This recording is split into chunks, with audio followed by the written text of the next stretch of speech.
Vamos a continuar con las últimas cualidades del siervo de Dios y sería nuestro tercer mensaje sobre la radiografía del siervo de Dios. Porque en estos tiempos de falta de credibilidad, donde ya la gente no cree en nadie y que se caracteriza el hombre posmoderno como una persona que ya no tiene firmeza por la cantidad de influencia de informática que hay, la internet y toda la distracción del mundo, es cuando más tenemos que estar adornados con cualidades profundas que se traduzcan en un testimonio viviente de que Cristo está en nosotros y que la gente va a ver, porque son cualidades espirituales, no solo del pastor, sino de todo hombre o hijo de Dios que quiere servir al Señor. Y vamos a ver las últimas 4 cualidades, comenzando con sobrio. La Biblia dice que el hombre de Dios debe ser sobrio. Sobrio significa alerta, no baja la guardia, mantiene sus armas espirituales, porque el diablo está alrededor buscando a quien devorar. Tenemos que ser sobrios, como esos 300 soldados de Gedeón que tomaron agua en el río con la mirada al frente, sin descuidarse. Y la palabra sobriedad es alerta. Lo contrario sería embriaguez, totalmente abandonado. No somos Boy Scouts, somos soldados de Cristo. Y nuestra lucha no es contra carne ni sangre, sino contra principados, contra potestades, contra huestes espirituales de maldad en las regiones celestes, contra gobernadores. Y por eso tenemos que tomar toda la armadura de Dios. Tenemos que ser sobrios, porque en estos tiempos de aguas contaminadas hay que predicar con mayor urgencia la palabra de Dios, que es la que tiene que ir por delante, porque de acuerdo a la Biblia va a haber una crisis donde la palabra de Dios se va a echar a un lado y se va a predicar y a enseñar fábulas. Busca conmigo 2 Timoteo 4, versículos 2 al 5. Dice la Escritura, que prediques la palabra, que instes a tiempo y fuera de tiempo. Redarguye, reprende, exhorta con toda paciencia y doctrina. Tiene que ser constante la sobriedad de predicar la palabra. ¿Por qué? Dice el verso 3.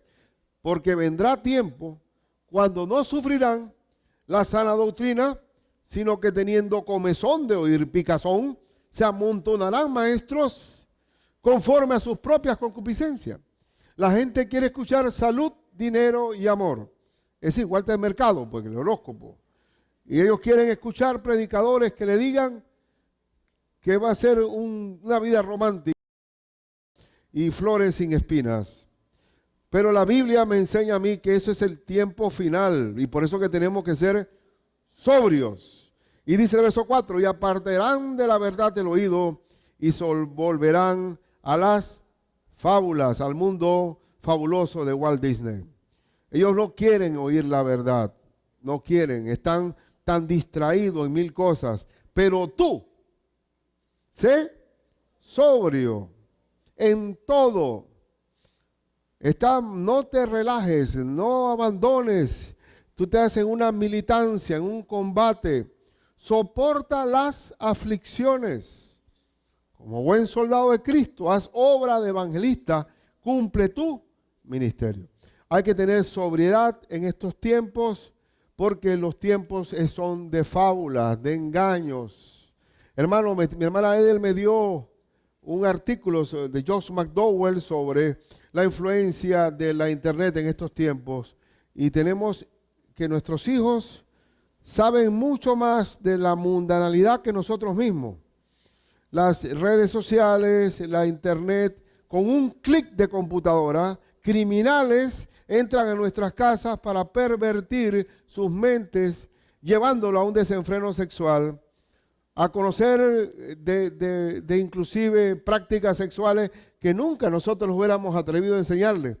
Pero ahora solamente con tener una internet prendida, viene el asedio de 1000 cosas que se abren, ventanas que se abren, que solamente con un clic tienes a un pervertido dañando a nuestros hijos. Es cuando más sobrios debemos estar, mucho más sobrios, por la invasión. Nunca en la vida ha habido tal invasión de los tuiteros y de todas estas cosas, de los pajaritos trinando por todos lados, llevando y trayendo.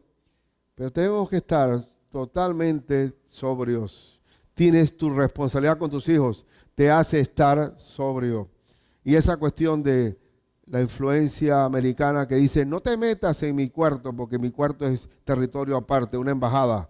Por favor, tienes el deber de meterte y verificar los Facebooks. ¿Quieres saber cómo es tu hijo? Busca tus Facebooks para ver qué fotos está montando. Dice, entonces tenemos que estar en un tiempo de sobriedad. ¿Del pastor nada más? Sobrio es alerta, alerta. Después no digas, ay, yo no sé qué pasó con mis hijos. Le di todo lo que pudieron. No entendí qué pasó. ¿Qué pasó con ese muchacho? Tenías un criminal adentro llamado internet. Posiblemente tenías todas las puertas aseguradas con hierro, pero la internet estaba abierta. Y cuidado con eso. Yo tampoco voy a decir que veamos, que digamos como algunos predicadores que la televisión es la caja del diablo y que el internet ya está, no, porque todo tiene de acuerdo a su uso, pero si un muchachito no tiene el criterio, la invasión está ahí, al tanto. Tenemos que cuidar la mente de ellos. Tenemos que ser sobrios también, porque el día del Señor está cercano. Primera de Tesalonicenses 5:2-9 dice, Primera de los Tesalonicenses 5:2-9, porque vosotros sabéis perfectamente, como cristianos sabemos perfectamente, que el día del Señor vendrá así como ladrón en la noche. ¿Cómo va a venir Cristo para el mundo? Como ladrón en la noche. Que cuando digan paz y seguridad, entonces vendrá sobre ellos destrucción repentina, como los dolores a la mujer encinta, y no escapará. Cristo no me va a sorprender a mí como ladrón en la noche, y espero que a ti tampoco, hermano. Porque nosotros no vamos a ser sorprendidos con la venida de Cristo como un ladrón. Un ladrón que nadie está preparado para un ladrón, porque el ladrón es algo que uno nunca lo espera. El ladrón va a aparecer y es destructivo. Viene a hurtar, matar y destruir. Yo espero que Cristo venga. No me va a sorprender. El mundo sí va a ser sorprendido como un ladrón. El mundo piensa que Dios no existe y ahora está cada día más irreverente. Y ustedes saben que cuando desechamos a Dios, Dios permite que sean entregados a una mente reprobada para hacer cosas que no convienen. Y cada día las cosas que no convienen están siendo mucho más grandilocuentes, al punto que a lo bueno le llamarán malo y a lo malo bueno. Y ellos querrán tener un ambiente de paz, una paz sin Dios y seguridad sin Dios, pero vendrá sobre ellos destrucción repentina como los dolores a la mujer encinta y no escaparán. Cuando Richie nació, mi primer hijo, nosotros éramos primerizos en cuanto a eso. Y cuando Katy comenzó con los dolores de parto, yo lo que digo, bueno, vamos, para que no sientas el dolor, vamos a caminar en la sala, tácate para acá y para allá, caminando. Y lo que hacía era que aumentar la frecuencia de las dilataciones. Y el dolor era de menos a más o de más a menos o de menos a más. De menos a más, los dolores de la mujer encinta. El mundo va a ser sorprendido como ladrón y los juicios de Dios sobre la tierra vendrán como los dolores de la mujer encinta. Van de menos a más, pero nosotros no esperamos eso. Esperamos a Cristo, no al anticristo. Nosotros esperamos que Cristo va a reinar. Y no va, pero en esa ebriedad, en ese escapismo que tiene el mundo, viviendo para sus propios deleites, nosotros debemos estar, ¿qué? Sobrios, alertas, viviendo bajo la conciencia del Espíritu de Dios, pidiendo al Señor sobriedad para estos tiempos. Verso 4 de Tesalonicenses, mas vosotros, hermanos, no estáis en tiniebla para que aquel día os sorprenda como ladrón. Yo no espero a Cristo como ladrón, lo estoy diciendo, ven Señor Jesús. Hay un hermano que yo quería mucho y él tenía le gustaba ese cántico, como ladrón en la noche, como ladrón en la noche, así vendrá la venida del Hijo. Un momento, hermano, yo creo que estamos fuera de orden, tú sabes, porque yo no estoy esperando al Señor como ladrón. El mundo va a ser sorprendido como un ladrón en la noche, pero para nosotros es, ven Señor Jesús, ven Padre mío, llévanos de aquí, traspásanos. Y el Señor va a retirar su iglesia primero para después venir los juicios sobre la tierra.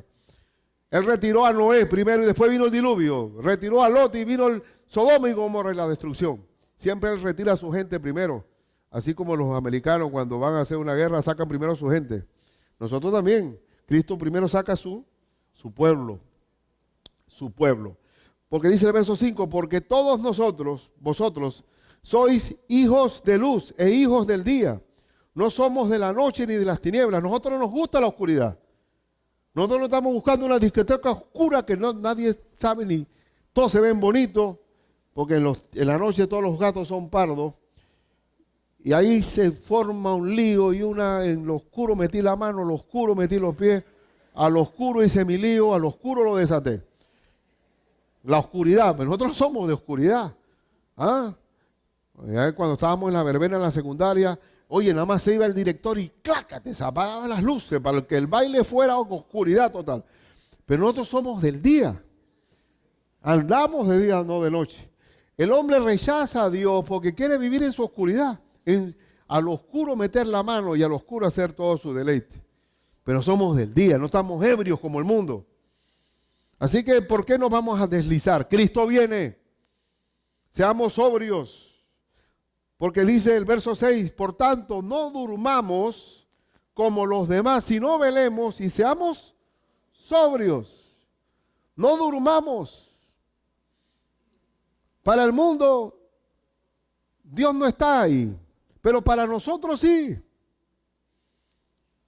Y dice el verso 7, pues los que duermen, de noche duermen, y los que se embriagan, de noche se embriagan. Pero nosotros que somos del día, seamos ¿qué? Sobrios, habiéndonos vestido con la coraza de fe y de amor y con la esperanza de salvación como yelmo. Es decir, la sobriedad tiene que ver con ir armado como los 300 soldados de Gedeón, revestidos de toda la armadura de Dios. Porque no nos ha puesto Dios para ira. Yo sé que mi Dios no va a hacer que su iglesia sufra con el mundo los juicios sobre la tierra, sino para alcanzar salvación. Pero que tenemos que estar, ¿qué? Alerta, sobrio. Levántate tú que duermes entre los muertos y la luz de Cristo brillará sobre ti. Sobrio, necesitamos sobriedad. No gente lagañosa y adormitada en la iglesia. Cristo viene y algo que hace dormir a una iglesia es cuando descuida que Cristo va a venir. No, que el Señor tarda por venir. Y cuando uno no tiene presente la venida de Cristo, uno se vuelve una persona tibia, una iglesia muerta, superficial. Así que hay que ser sobrio. Y hay que ser sobrio porque tenemos un enemigo muy fuerte. 1 Pedro 5:8 lo dice. Sed sobrios y velad, porque vuestro adversario el diablo, como león rugiente anda alrededor, ¿qué? Buscando a quien devorar. Tenemos que estar sobrios porque tenemos un felino detrás de nosotros que va a devorar ¿a quién? Al que no está sobrio.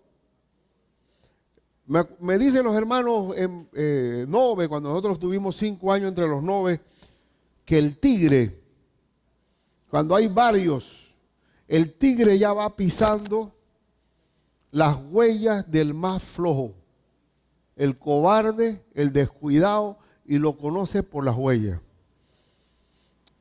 Y dice, pastor, inclusive a veces nosotros nos damos cuenta y dice, hey, te está buscando a ti, y lo rodeamos, porque él va a atacar a la presa más débil. Y tenemos que estar sobrios Y usted no se ha dado cuenta cuando usted me, oye, pastor, te verás qué ha pasado. Se han metido unos líos grandes en mi vida. Y se mezcló con esto y con esto y con esto. ¿Tú estás armado o estás desarmado? Tenemos que estar sobrios, alertas. Así como yo les decía en unos viernes de estos, ya yo sé lo que es ser sobrio, ilustrándolo. Que me gusta mi pick-up, que no es la gran pick-up, no es el más caro, es el más barato de todos. Porque yo no quiero que hablen a mí que me estoy cogiendo los diezmos de nadie. Y no busco el carro más caro. Pero cuando ese carro yo le pongo la doble, oye, hasta que me divierte cuando paso el río. Cuando paso, oye, qué cosa más linda ese carro. Y no hay paso que no pase. Y me gusta poner la doble. Aquí hay gente que compra la doble tracción y nunca la ha usado. No sé cómo pueden gastar tanta plata por un carro que no lo usan. Y no hay paso que no pase. Eso es la vida de fe. Va a haber pasos malos en la vida, pero vamos endoblados. Con 4x4. A pase, ¿cómo se le dice? El indomable, el maltrátelo, todo esto. Cuando tú pones, no hay paso que no pasemos. Con la fuerza de Dios. Fortaleceos en el Señor. Y en el poder de su fuerza. Y un creyente no está como en el carro poniendo la doble de vez en cuando. Tiene que estar endoblado. Porque uno no sabe por dónde le va a saltar la liebre. Y el león, mira que dice, anda como león rugiente buscando ¿a quién?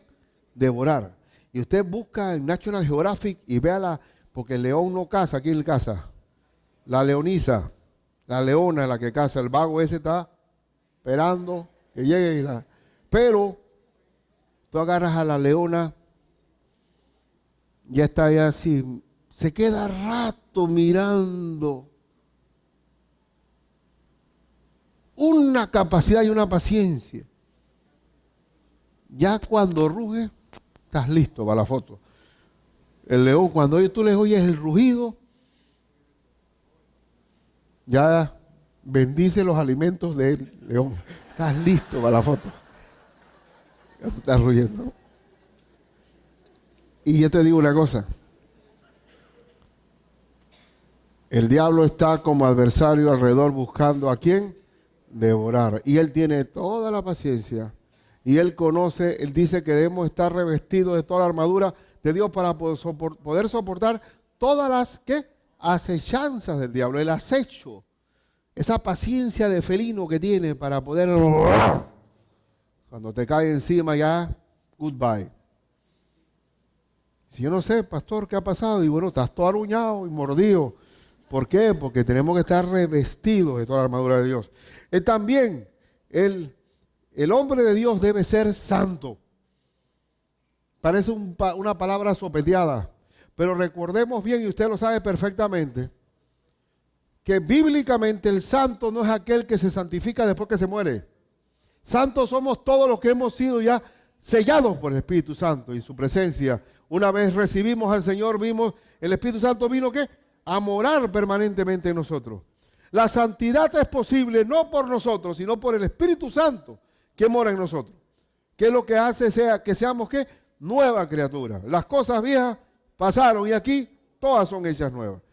El santo significa una persona separada del mundo, que Dios nos saca de la selva del mundo y nos trasplanta al jardín de Dios. Y en ese jardín, Él nos cultiva. Y santo significa separado del mundo, pero para consagrarnos a Dios. No nos quedamos solamente en el muro de Nehemías, que están los enemigos de aquel lado. Tenemos que consagrarnos a Dios. Y así lo dice Pablo. Pablo dice, siervo de Jesucristo, Pablo, apartado para el Evangelio. Es decir, separado del mundo y consagrado para Dios. Eso es santidad. Santidad es agradar a Dios. Las cosas de Dios son mi agrado, porque el Señor dice, sed santo como yo soy santo. Ahora, ¿es difícil ser santo? No es difícil ser santo, porque Dios nos da el Espíritu Santo para poder santificarnos. Pero nos llama a una santidad que se puede definir en 1 Corintios, capítulo 6, versículos 19 y 20, que habla de la santidad de nuestro cuerpo y nuestro espíritu. Dice así: ¿o ignoráis que vuestro cuerpo es templo del Espíritu Santo? ¿Dónde está? ¿Dónde está el Espíritu? En nuestro cuerpo. ¿Dónde está el templo? El cual está ¿dónde? En vosotros, el cual tenéis de Dios y que no sois vuestro. ¿Dónde está el Espíritu Santo? En nosotros. Así que no podemos, tenemos que suprimir ciertos cantos que todavía repetimos erróneamente. Jesús está pasando por aquí, por aquí, por aquí. Jesús, un momento, pero ¿está pasando o está dentro mío? Vamos a corregir este asunto. Estamos todavía nosotros teniendo cantos que están fuera de orden. O algunos cultos que dicen, va bajando el Espíritu, hay que fildearlo. Para poder, ¿cómo es esto? ¿Está afuera o está adentro? Nosotros estamos en el Antiguo Testamento o en el Nuevo Testamento. El Espíritu Santo vino a morar en mí. Está en mí. ¿Con qué propósito? Verso 20, porque habéis sido que comprados por precio. ¿Cuál fue ese precio? La muerte de Cristo en la cruz. Y si soy propiedad de Dios y el Espíritu Santo mora en mí, glorificad pues a Dios en vuestro cuerpo y en vuestro espíritu, los cuales son de Dios. Ahora yo soy propiedad de Dios. La santificación es que yo estoy en las manos de Dios, disponible para Él, para que Él me use como un instrumento de su justicia. Eso es santidad. La santidad tiene que ver con glorificar a Dios con mi cuerpo y con mi mente y con mi espíritu. La santidad significa agradar a Dios, que dio su vida por mí. La santidad significa amarlo a Él, amar a su iglesia porque es su cuerpo, amar al mundo entero porque Él se dio por el mundo. El amor es lo más grande que hay. Yo le decía a los matrimonios que no conozco moribundo que está ya en la cama de muerte, en su lecho de muerte. No conozco moribundo que diga, oye, mujer, tráeme los diplomas que me gané. Por favor, muéstrame la cuenta bancaria que me sacrifiqué. Enséñame las escrituras públicas donde aparezco como dueño de la finca esta. Ningún moribundo habla así. Dice, tráeme a Pedrito, a Anita, tráeme a Rosa, déjame darle el último abrazo. Y nos damos cuenta tarde que lo único que vale son las relaciones de amor que tuvimos en esta tierra. Y que no vamos a llevarnos nada. Y que no existe. Y después nos damos cuenta, ay Dios mío, si los hubiera amado un poco más. Porque el que no tiene amor, nada es. Y cuando llega a la presencia de Cristo, tampoco Cristo le pregunta, oye, ¿qué tal? Háblame de tu carrera, ¿cómo fue eso? Oye, tremendo esfuerzo. Oye, y sacaste pura A, qué bien, ¿ah? Oh, y la empresa, tremenda empresa que hiciste. No, el Señor no va a juzgar por el trabajo de amor que hicimos para glorificarlo en esta tierra. Tenemos que ser instrumentos consagrados para su reino. Y también tenemos que tener santidad en esta época donde la gente es amadora de sí mismo, que no tiene ni el respeto que cuando estamos hablando están chateando a la vez. Que es una cosa yo quiero decir, hermano, eso es una mala educación, pues, para decirle de esta otra manera. ¿Cómo estamos hablando?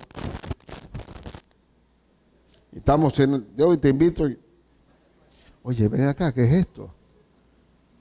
Yo llamo a mi mamá al interior. Mamá, ¿cómo estás? Oye, hijo, perdóname que tengo una visita en la casa. Y me cuelga. Porque ella sabe que la persona presente tiene más valor que la persona que está en el teléfono. Pero acá ni siquiera estamos presentes y están hablando y chateando. Porque no existe en estos tiempos mayor irreverencia y respeto porque no hay amor. Y la gente tiene que ver en nosotros un amor real. Primero a los Tesalonicenses 2:10 dice, vosotros sois testigos. Primero a los Tesalonicenses 2:10. Vosotros sois testigos. Y Dios también de cuán santa, justa e irreprensiblemente nos comportamos con vosotros los creyentes. Pablo, para poder tener el derecho de hablar, tenía que haber un testimonio de santidad que lo adornaba. Uno se gana el derecho a hablar cuando es luz, cuando hay una santidad visible. Pero esa santidad no es nuestra, es de Cristo en nosotros. Es de Cristo en nosotros. Y tenemos que tener santidad como testimonio. Tenemos que tener santidad en nuestro cuerpo, que es de Cristo. Y también tenemos que tener la santidad, porque santidad es obedecer lo que Dios dice. Vamos a citar un texto que está en Apocalipsis. Apocalipsis 14, 12. Dice así, Apocalipsis 14, 12. Aquí está la paciencia de los santos, los que guardan los mandamientos de Dios y la fe de Jesús. Esa es santidad. Los que guardan los mandamientos de Dios y la fe de Jesús. El que me ama, guarda mis mandamientos. Entonces es fundamental en estos tiempos de crisis de credibilidad que seamos sobrios, que seamos santos, que nuestro cuerpo sea consagrado al Señor, que nuestro testimonio sea visible a los hombres, que también obedezcamos los mandamientos de Dios, que eso resume la santidad. Pero también es importante, viendo las dos últimas cualidades que nos faltan, que el siervo de Dios, que el hombre de Dios, sea dueño de sí mismo. Dueño de sí mismo. Dueño de sí mismo significa dominio propio. Se gobierna. También significa templanza, dominio propio, dueño de sí mismo. Hay personas que no son dueñas de sí mismas, la gran mayoría no son dueñas de sí mismos. Proverbios 16, 32. Mejor es el que tarda en airarse que el fuerte. ¿Quién es el fuerte? Hay algunos que dicen, que esta persona es de carácter fuerte. Se prende rápido. Fregado ese hombre. Hermano, en la Biblia no es así. La persona fuerte es la que tiene dominio propio. Dice este verso, el que se enseñorea de su espíritu es mejor que el que toma una ciudad. Una persona con dominio propio es más fuerte que un general que conquista una ciudad. El dominio propio es un gobierno sobre las emociones. El gobierno propio hace que yo no quede tomado por el rencor ni la ira, ningún tipo de emociones destructivas, que no quede encadenado a un trauma, a una frustración que me anula y que me marca. El dominio propio es poder ser usado por Dios en la dirección correcta. Dominio propio lo necesitamos. Dominio propio implica no ser dominado por ninguna cosa. 1 Corintios 6:12 lo dice muy bien.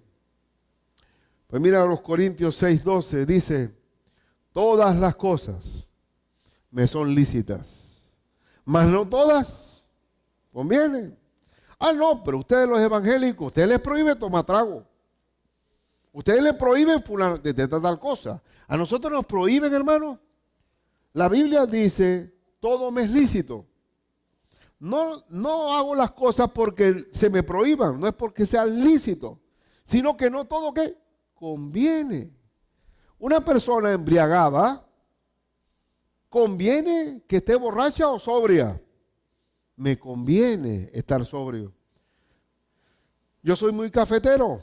A mí me gusta el café porque desde chiquito, yo visitaba a mi abuela y me servía una taza de café. Niño, nosotros casi nos daban café en mamadera, increíblemente. Es una cosa increíble la dependencia del café que había. Pero si yo tomo ahora tres tazas, 4 tazas, quedo así. Y oye, ¿cómo me está costando dormir con una tacita que tome de más? Porque ya el metabolismo no es tan rápido, es lento. Ya tienes tus años encima. Y ya mi metabolismo no asimila el café como antes. Estábamos con mi hermano Alcedo ayer y pastor, un cafecito. Digo, dámelo pues, dámelo pues. Y bueno, si mi cardiólogo me dice, a mí me gusta mi cardiólogo. Y bueno, aquí hay una carne asada y hay un café. Digo, si él me dice que está bien, yo me lo como. Después hacemos el examen. Pero hay un dicho español que dice, no me preguntes de qué murió, si carne asada cenó. Ya sabe que ¡bum! Pero ahora, a mí me conviene que podamos ser encadenados a un café.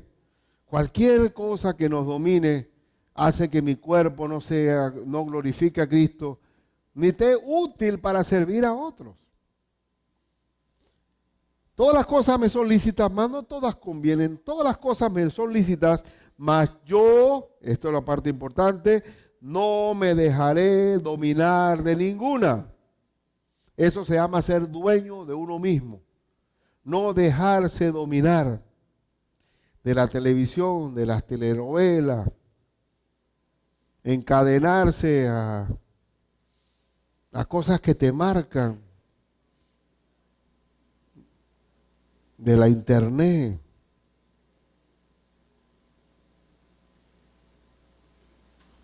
No me dejaré dominar de ninguna. Eso se llama autogobierno. Y uno ve el ejemplo de gobierno propio, de dominio propio, de templanza en Daniel 1:8. Daniel dice la escritura, y Daniel propuso en su corazón no contaminarse con la porción de la comida del rey, ni con el vino que él bebía. Pidió, por tanto, al jefe de los eunucos que no se le obligase a contaminarse. Daniel sabía que si él entraba a la comilona de estos reyes orientales, él iba a quedar ligado y su cuerpo iba a ir contaminándose, iba a ir creando una dependencia en los manjares, en el vino. Y ustedes saben bien que Nabucodonosor quería convertir a Daniel en un babilónico total. Les enseñó la ciencia de los caldeos, le cambió los nombres y también la comida y el buen vivir de los reyes era una forma de ir perdiendo uno autogobierno. Pero Daniel propuso, por ahí comienzo, en no contaminármela con la comida del rey, a tener gobierno sobre mi cuerpo. Y pregunto, ¿quién convirtió a quién? Daniel terminó compartiéndole la fe y él recibiendo la fe del Dios vivo de Daniel.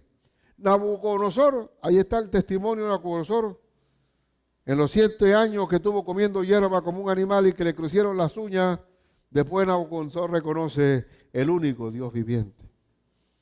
Y Nabucodonosor fue un hombre convertido, cosa que el pueblo israelita se había apartado y recibió al Señor. Bueno, en ese tiempo Cristo no estaba, pero el testimonio de Daniel fue luz para Nabucodonosor. Así que ¿quién venció al final? Si tú, hermano, le pides a Dios el ser dueño, tener dominio propio, podrás florecer en medio del desierto, podrás superar las presiones de grupo, podrás tener un autogobierno donde tu cuerpo sea totalmente consagrado al servicio del Señor. ¿Tú para qué quieres salud? No, yo quiero salud, pero ¿yo qué quiero? ¿Cuál es mi destino final? ¿Una mecedora? ¿Ver telenovela? ¿Para qué quiero vivir? Quiero vivir para agradar a Dios. Yo quiero tener mi cuerpo para ser un instrumento de bendición en las manos del Señor. Y la última cualidad que vamos a ver, y si analizamos las cualidades del siervo de Dios, es que el siervo de Dios debe ser retenedor de la palabra. Retenedor. Vamos a ver el versículo 9. El versículo 9 dice de Tito 1:9. Tito 1:9 dice, retenedor de la palabra fiel, tal como ha sido enseñada. para que también pueda exhortar con sana enseñanza y convencer a los que contradicen. Una de las cualidades de un siervo de Dios es que no adultera la palabra, no la contamina, no la agrega ni le quita. Retiene la palabra tal como ha sido enseñada. Es una cualidad de Dios, el respetar, porque sabe que la palabra de Dios no es de interpretación privada. La Escritura, pero para poder retener la palabra, para poder retenerla yo puedo ser un oidor olvidadizo. Yo estoy predicando aquí y dentro de 2 horas, oye, ¿de qué fue lo que predicó el pastor hoy? Estuvo buena, pero no sé qué dijo, no me acuerdo. No me acuerdo qué dijo, oye, qué retenedor eres, ¿eh? Eso es prácticamente, es como un Alzheimer, como que nos cae a nivel espiritual de que no retenemos lo bueno. Una persona de buen pecho, siervo de Dios, retiene la palabra de Dios. Ah, no, pastor, es que no tengo la memoria de antes. Sí, bueno, dime cuántos goles metió Messi. Dime cuánto. Estás al día. Ese carro que tiene, no, mi carro es 17 válvulas, tiene tal de especificaciones. Mentí, tienes una cantidad de información, pero a mí me cuesta dónde es que. Yo sé que hay un texto bíblico que dice más o menos así, pero no sé dónde está. Digo, qué bárbaro. Dice la Escritura que donde están tus tesoros, ahí también está tu corazón.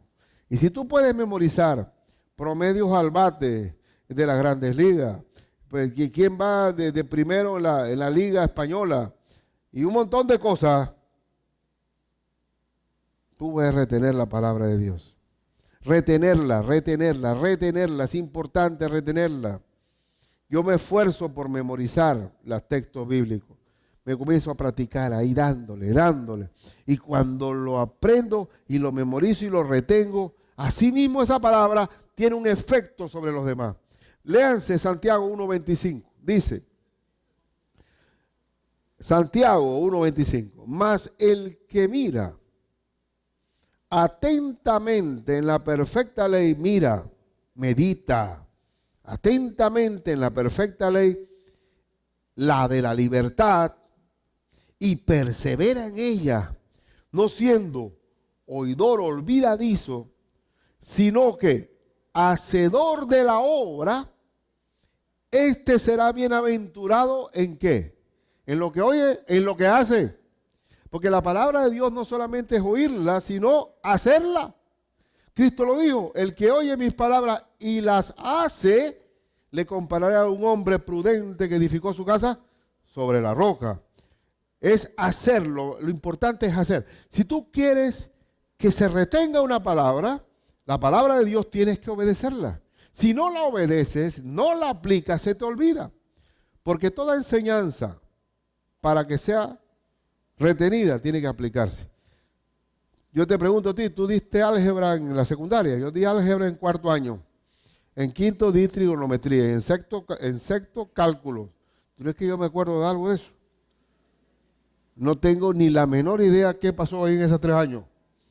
¿Por qué? ¿Por qué se olvida? Porque no se aplica. La palabra de Dios se olvida porque no la vivimos, no la aplicamos. A nivel de enseñanza se habla del proceso de enseñanza-aprendizaje. Enseñanza es recibir el conocimiento y aprendizaje es aplicarlo. Seremos oidores olvidadizos si no vivimos lo que oímos. No nos llamemos engaño. Una persona que le entra por un oído la palabra y le sale por el otro, eso es no una persona obediente, no va a tener la casa sobre la roca. Lo que Dios nos ordena es que esa palabra sea retenida. Primera de Pedro 2:2. 2 textos más y termino. Primera de Pedro 2:2 dice, desead como niños recién nacidos la leche espiritual no adulterada para que por ella crezcáis para salvación. ¿Qué hay que darle a un niño recién nacido espiritualmente? La leche. La mejor leche para un niño físico ¿Cuál es? ¿La materna o la que se vende en el supermercado? Por muy cara que sea. La materna, esa es la mejor leche del mundo. La mejor leche para los recién nacidos en la fe, ¿cuál es? La Biblia. La Biblia. Yo no crezco si no hay Biblia de por medio. Y esa cuestión de compartir el evangelio y que no. Pastor, yo he discipulado, he evangelizado como 50 hoy. Ayer me puse en un bus y todo el mundo el bus recibió a Cristo. Ahora le pregunto, ¿y quién le va a dar la leche? ¿Quién le da la leche ahora a esa gente? No, el Señor se encarga. O sea, eso se llama padre desnaturalizado. Porque nosotros no podemos darle a la gente, traerlo a Cristo y dejarlo así.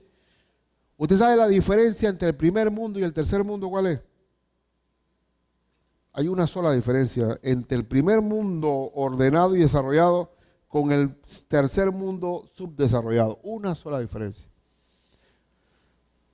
Que cuando las personas en el primer mundo y el niño sale en cinta, tú no ves que en las películas sale, estoy en cinta, qué bien, el niño. Y comienzan y forman una cuenta bancaria para la universidad del niño. Y no ha nacido. Niño, ya cuando el niño nace ya le tienen una cuenta para la universidad. Y en el tercer mundo lo crían los abuelos, hermano. No tienen ni papá ni mamá. Eso es, en vez de decir, ay, qué bien que vino, digo, pues qué trastada haber salido en cinta. Y entonces, ¿tú crees que vamos a tener países desarrollados con padres irresponsables? Pero hay iglesias del tercer mundo que traen a gente, le predican el evangelio, nacen los niños en Cristo y no los alimentan. No los preparan, no los forman. Así que hay iglesias del tercer mundo también. Nosotros no. Una persona que recibe a Cristo prepara la mamadera, hermano. Y da el alimento espiritual para que crezca, porque si no se le da la leche espiritual no adulterada, que es la palabra de Dios, va a ser un anémico. Y si un pastor no está muy claro de que hay que discipular, digo, no, pastor, yo vengo bien nutrido, vamos a probar, yo no sé, de repente tienes una deficiencia. Vamos a darte más calcio con la palabra de Dios. Y hay iglesias que son del tercer mundo, que son tipo Corintios, que era una iglesia de niños espirituales malcriados que se demandaban en los tribunales, que se lo llevaba cualquier viento de doctrina, que si el pastor no forma a los recién nacidos en la fe o no tiene la visión del discipulado bíblico, va a tener que cambiar mamadera y pañales toda la vida. Y como son niños espirituales y están en kindergarten porque no tienen crecimiento, tienen que volverse un superstar acá arriba en el púlpito, porque si no se les duermen ahí los niños. No, hermanos, tenemos que crecer en la palabra de Dios. Por eso que el deber de retener la palabra de Dios es el efecto de prosperidad de la obra del Señor en la tierra. Y el último texto en 2 Timoteo, capítulo 2, versículo 2, me dice que aquellos hombres que retienen la palabra y que van a madurar y van a crecer y que van a enseñar la palabra tal como han sido enseñados, esos son hombres fieles e idóneos que van a multiplicarse en la iglesia del Señor. 2 Timoteo 2:2, lo que has oído de mí, Pablo diciéndole a Timoteo, lo que has oído de mí ante muchos testigos, esto encarga a hombres fieles que sean idóneos para enseñar también a otros. Esta es una red. Pablo a Timoteo, Timoteo a los hombres fieles y los hombres fieles a su vez enseñando a otros. Es una multiplicación de obreros.